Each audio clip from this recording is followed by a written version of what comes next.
जितने भी साथी सभी यहाँ बैठे हैं, बच्चे, बुजुर्ग, महिलाएं, आपने मुझे यहाँ बुलाया, जो यहाँ के प्रबंधक, आप सबका बहुत बहुत शुक्रिया। और आज का दिन जो सबसे खूबसूरत दिन माना जाता है उन लोगों के लिए, उन लोगों की जिंदगी के लिए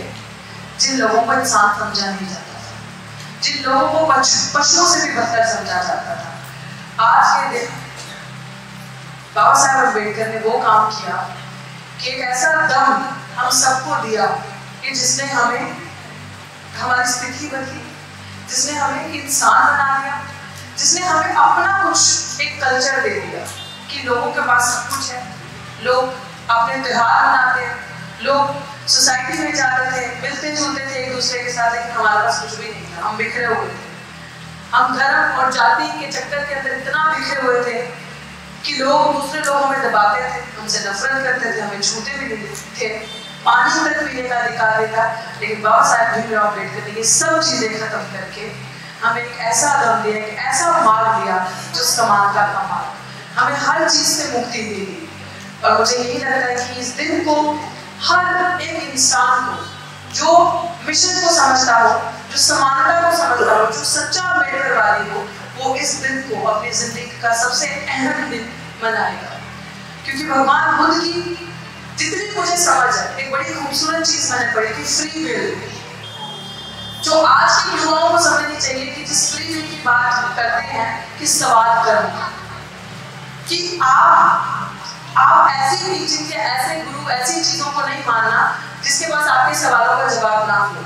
सवाल करना ही आज के टाइम में सबसे इम्पोर्टेंट चीज है, जो प्रेजेंट परिस्थितियां हैं, जो हमारे सवालों का जवाब ही नहीं दे सकता,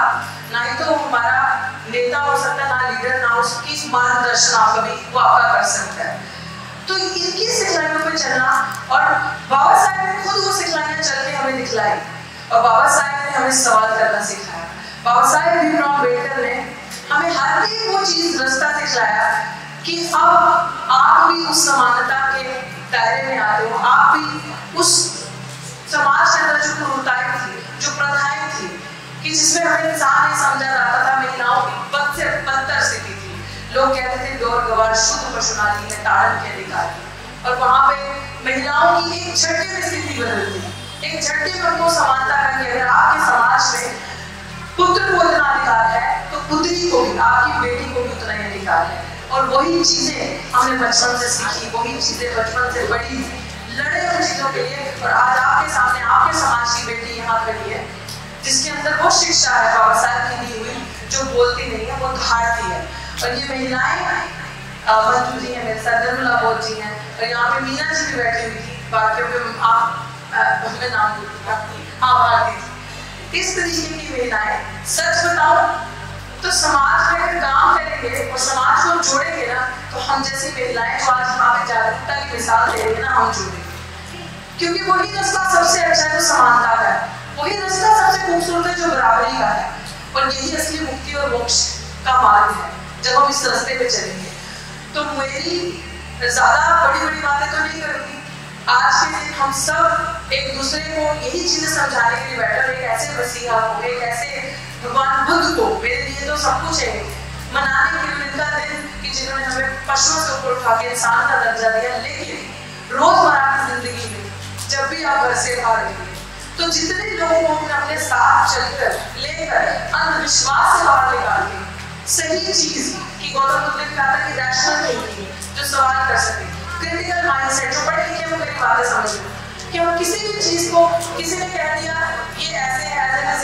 नहीं, हमारी क्रिटिकल थिंकिंग होनी चाहिए, क्रिटिकल अंडरस्टैंडिंग होनी चाहिए, ताकि हम समझ सके कि ये बात कि हमारे बच्चों का भविष्य तो नहीं खा रहा, ये बड़े बड़े जुमले की बातें जो इंसान कर रहा है, ये हमें खड्डे में तो नहीं लेके जा रहा। जो सरकार आज हमारे साथ कर रही है, जो चीजें आज हमारे साथ हो रही है, इन चीजों को ध्यान में रखते हुए हर वक्त, हर पल हम लोग अपने लोगों को मजबूत करें, सही मार्ग पे, सही दिशा में लेके आए, भगवान बुद्ध की शरण में लेकर आए, और यही हमारा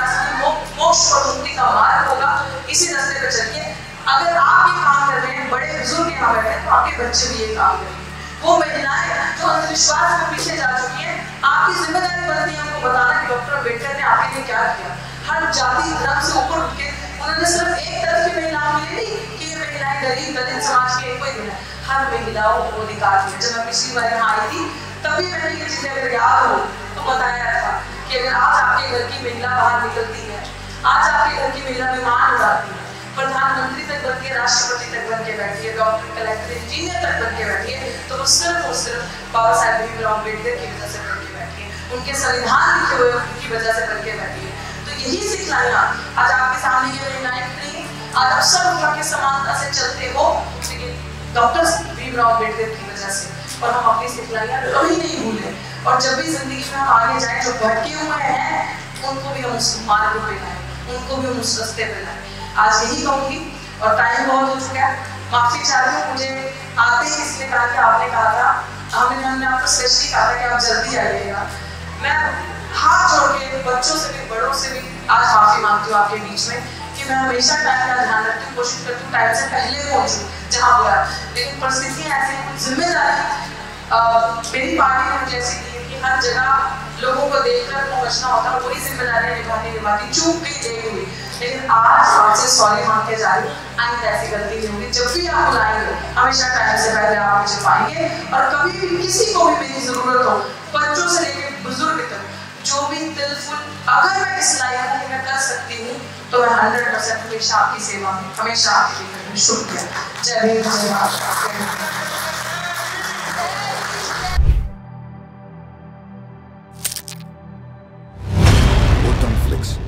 चंडीगढ़।